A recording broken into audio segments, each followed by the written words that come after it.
आदरणीय सभापति जी,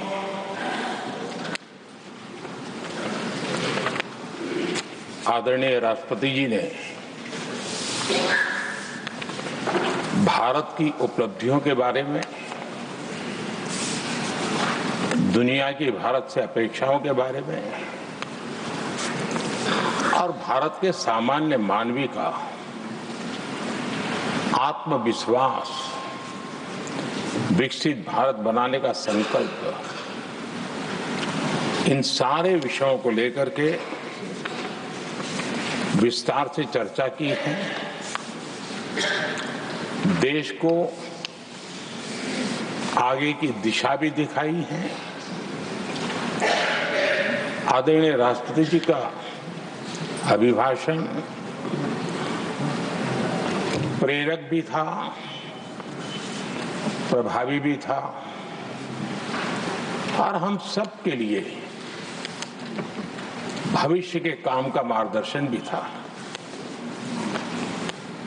मैं आदरणीय राष्ट्रपति जी के उद्बोधन पर धन्यवाद करने के लिए उपस्थित हुआ हूं।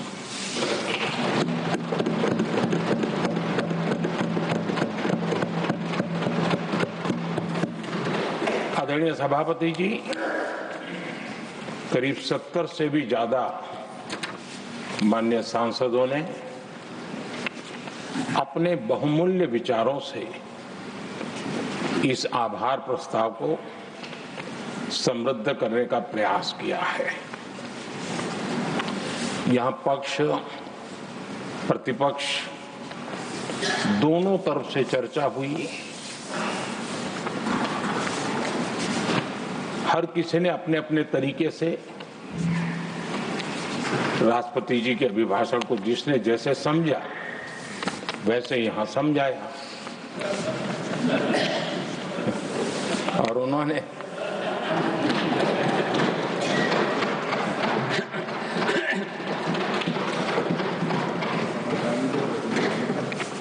आदरणीय सभापति जी,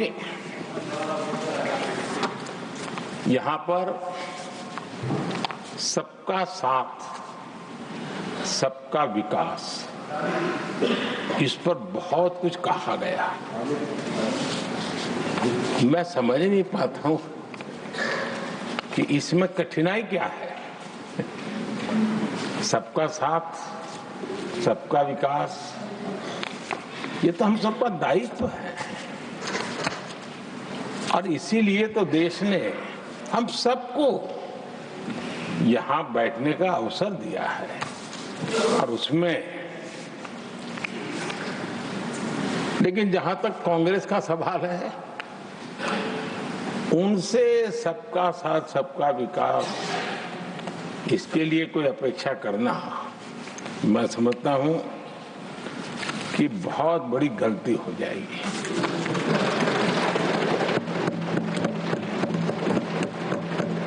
ये उनकी सोच के बाहर है, उनकी समझ के भी बाहर है और उनके रोड मैप में भी ये सूट नहीं करता है, क्योंकि वो इतना बड़ा दल एक परिवार को समर्पित हो गया है। उसके लिए सबका साथ, सबका विकास संभव ही नहीं है।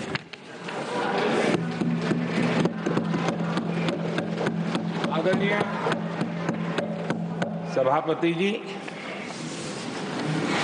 कांग्रेस ने राजनीति का एक ऐसा मॉडल तैयार किया था जिसमें झूठ, फरेब, भ्रष्टाचार, परिवारवाद, तुष्टीकरण, सबका गालमेल था। जहां सबका गालमेल हो वहां सबका साथ हो ही नहीं सकता।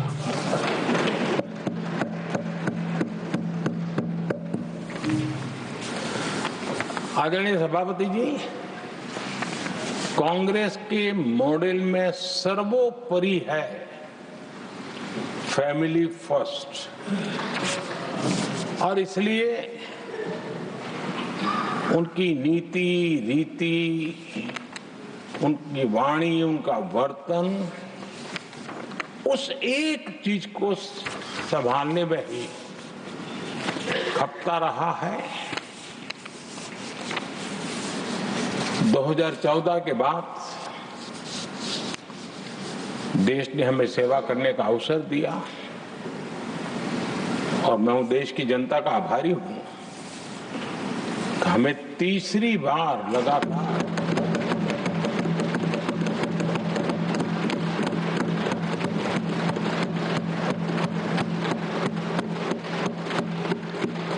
तीसरी बार जनता यहां पहुंचाती है। इतने बड़े देश में इतनी वाइब्रेंट डेमोक्रेसी हो, वाइब्रेंट मीडिया हो, हर प्रकार के बातें बताने की छूट हो, उसके बावजूद भी देश दूसरी बार तीसरी बार हमें सेवा करने का मॉडल बनाती है। इसका कारण देश की जनता ने हमारे विकास के मॉडल को परखा है, समझा है और समर्थन दिया है। और हमारा ये विकास का मॉडल को अगर मुझे एक शब्द में कहना है तो मैं ये कहूंगा, नेशन फर्स्ट, राष्ट्र प्रथम। इसी एक उम्दा भावना और समर्पित भाव से हमने लगातार अपनी नीतियों में, अपने कार्यक्रमों में, हमारे वाणी में, वर्तन में इसी एक बात को मानदंड मान करके देश की सेवा करने का प्रयास किया है। और आदरणीय सभापति जी, मैं बड़े गर्व के साथ भी कहता हूं, बड़े संतोष के साथ कहता हूं कि एक लंबे अरसे तक, 5-6 दशक तक देश के सामने अल्टरनेट मॉडल क्या हो, तराजू पर तोलने का कोई अवसर ही नहीं मिला था। लंबे अरसे के बाद 2014 के बाद देश को एक अल्टरनेट मॉडल क्या हो सकता है, अल्टरनेट कार्यशैली क्या हो सकती है, प्रायोरिटीज क्या हो सकती है, इसका एक नया मॉडल देखने को मिला है। और ये नया मॉडल तुष्टीकरण नहीं, संतुष्टीकरण पर भरोसा।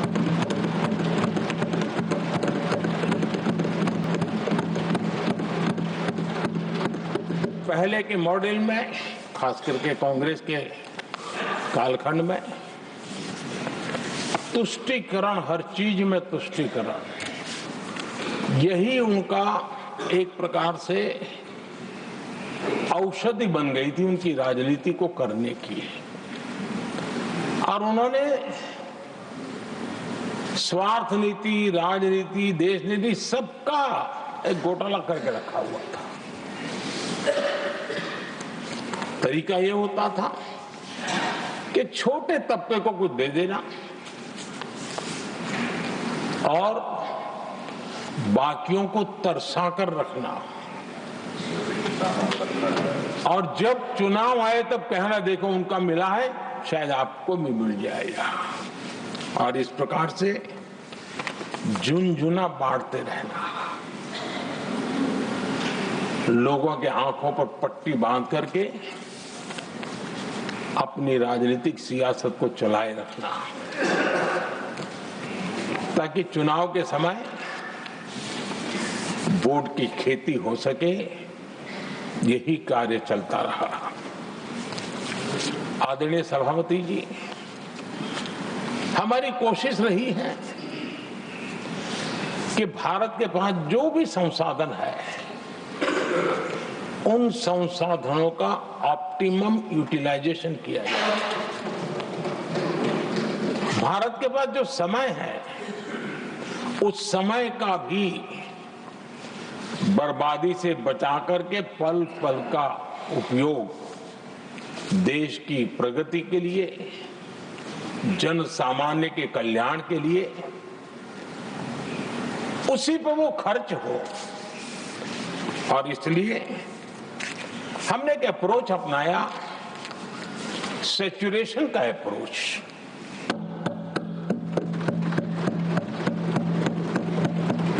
पैर उतने ही लंबे करने जितनी चद्दर हो, लेकिन जो योजना बने, जिनके लिए वो योजना बने, उनको वो 100% उसका बेनिफिट होना चाहिए।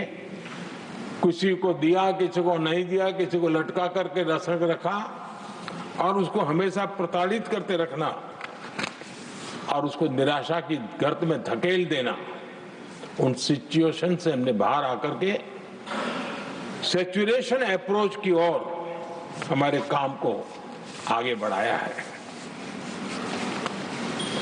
बीते दशक में हमने हर स्तर पर सबका साथ, सबका विकास की भावना को जमीन पर उतारा है और वो आज देश में जिस प्रकार से बदलाव नजर आ रहा है, फल के रूप में हम अनुभव करने लगे हैं।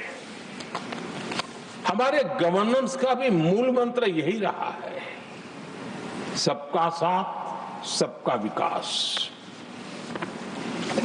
हमारी ही सरकार ने SC, ST एक्ट को मजबूत बनाकर दलित और आदिवासी समाज के सम्मान और उनके सुरक्षा के संबंध में अपनी प्रतिबद्धता भी दिखाई और हमने उसको बढ़ाया।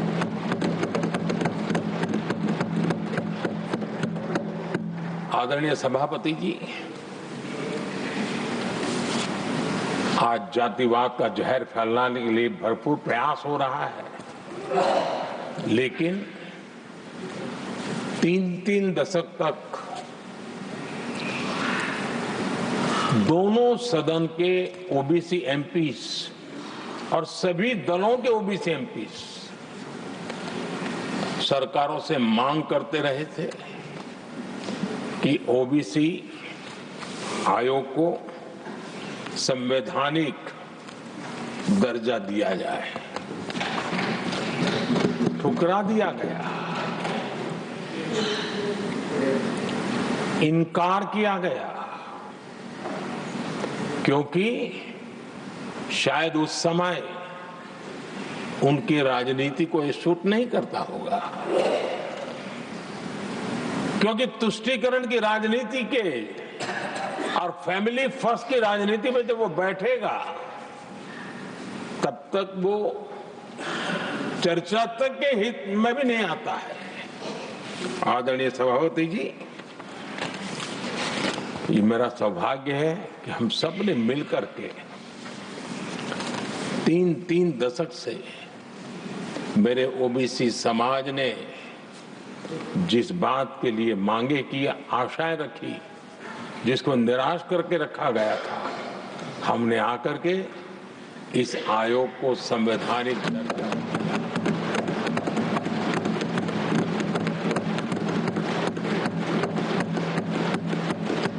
और हमने सिर्फ उनकी मांग पूरी की इतना नहीं, हमारे लिए उनका मान सम्मान भी उतना ही महत्वपूर्ण है, क्योंकि देश के 140 करोड़ देशवासियों को हम जनता जनार्दन के रूप में पूजने वाले लोग हैं।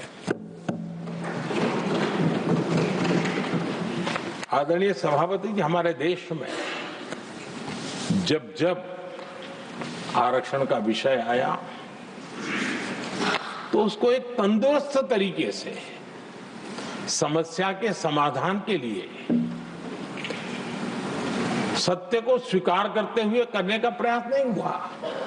हर चीज में देश में विभाजन कैसे हो, तनाव कैसे पैदा हो, एक दूसरे के खिलाफ दुश्मनी कैसे पैदा हो, वही तरीके अपनाए गए हैं।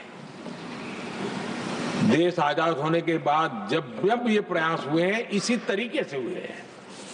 पहली बार हमारी सरकार ने एक ऐसा मॉडल दिया और सबका साथ सबका विकास के मंत्र की प्रेरणा से दिया कि हमने सामान्य वर्ग के गरीब को 10% आरक्षण दिया, बिना तनाव के, बिना किसी का छीन करके।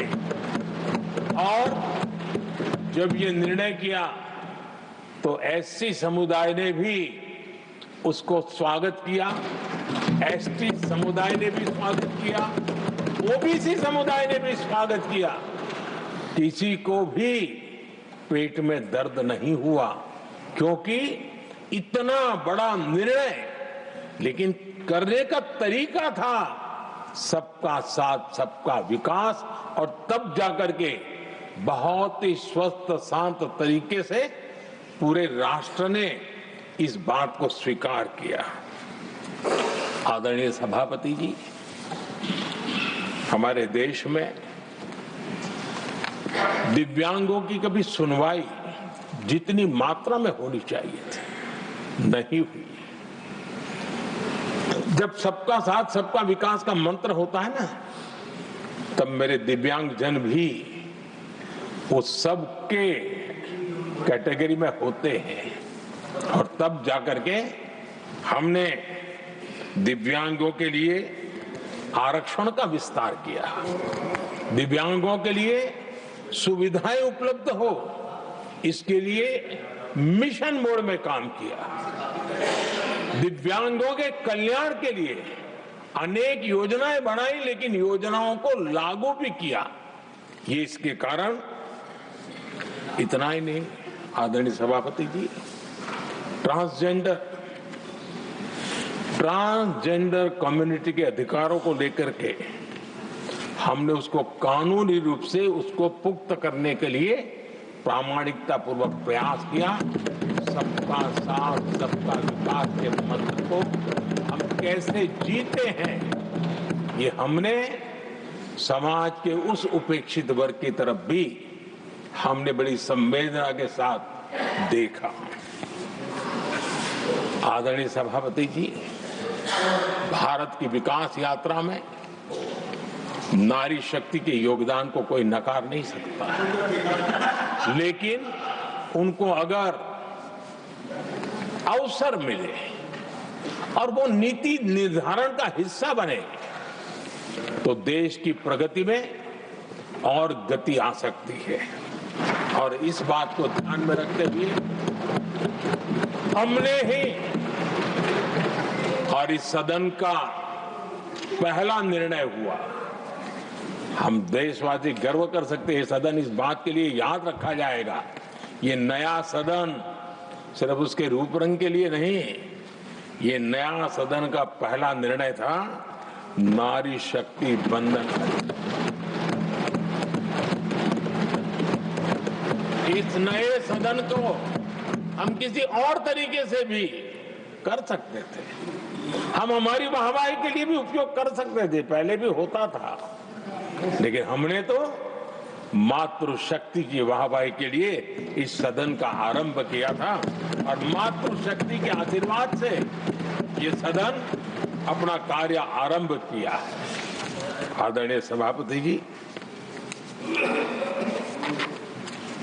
हम जानते हैं, इतिहास की तरफ अब थोड़ी नजर करें।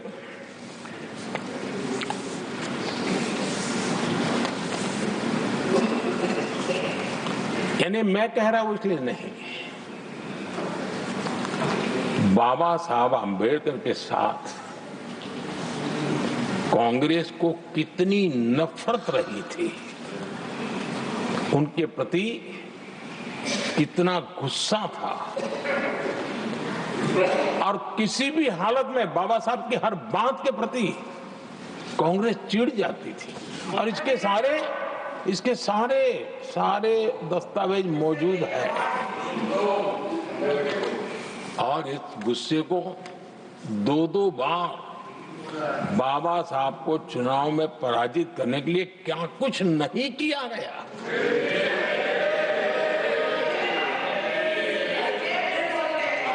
कभी भी बाबा साहब को कभी भी बाबा साहब को भारत रत्न के योग्य नहीं समझा गया। आदरणीय सभापति जी, कभी भी बाबा साहब को भारत रत्न योग्य नहीं समझा गया। इतना ही नहीं, आदरणीय सभापति जी, इस देश के लोगों ने बाबा साहब की भावना का आदर किया, सर्व समाज ने आदर किया, और तब आज मजबूरन कांग्रेस को जय भीम बोलना पड़ रहा है, उनका मुंह सूख जाता है।